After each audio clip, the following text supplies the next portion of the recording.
Alright, today we are going to discuss hidden gem products. Products that maybe aren't in the front of everyone's radar and so thus are probably good purchases. So let's discuss it.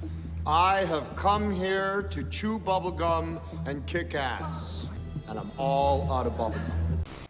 I mean, okay, good purchases, that's subjective to everybody. So let's forget that line. But yeah, that's the idea is the same. We're going to discuss two products today.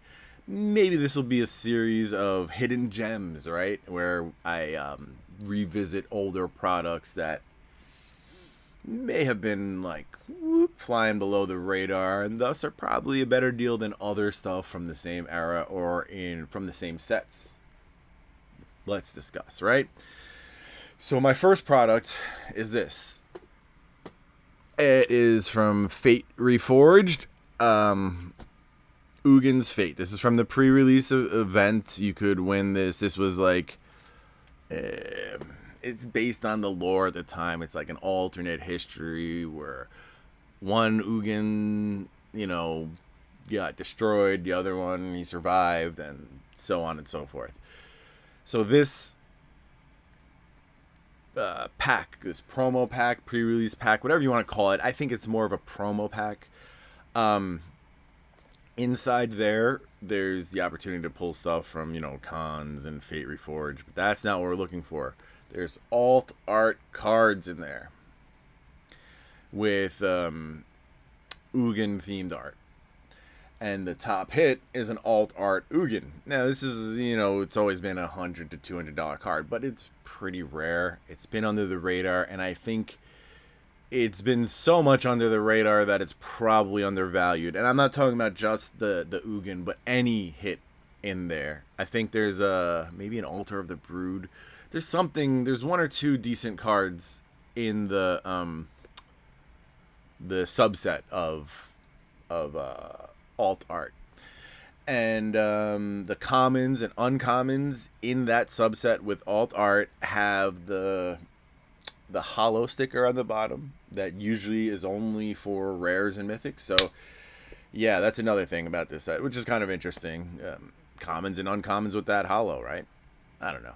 Anyway, so that's kind of a hidden product. It's not that expensive, but it's got good stuff in here and different stuff. It's interesting to open, put it that way. Not necessarily a value play or anything. It's a different play, and it's kind of a rare play, because really, how many of these packs were printed, and then you have a small pool of cards? Yeah. So each card, I don't know how many copies there are, but I don't think there's a lot. There can't be that many. I mean, maybe not. We'll see. We'll know eventually, or maybe it'll just fade away and people will forget about Ugin's Fate. All right. The next thing I want to talk about it's a pre-release kit, but it's of the times. And let me explain, okay? Battle for Zendikar and Oath of the Gatewatch, Kaladesh and Aether Revolt, a Monkhet and Hour of Devastation. These three blocks came right after, maybe one or two blocks after they changed from a 3-set block to a 2-set block. And they introduced masterpieces in Battle for Zendikar and Oath of the Gatewatch. We had the Zendikar Expeditions Originals. Kaladesh and Aether Revolt, we have arguably the best subset, which is the Kaladesh Inventions. And Hour of Devastation and Monkhet, we have the Invocations. They're pretty hard to pull. They were about 1 in 4 boxes, maybe 1 in 4.5. I don't remember the exact number, but 1 in 4 boxes. So you buy a case, you're guaranteed 1, and sometimes people got 2. Okay?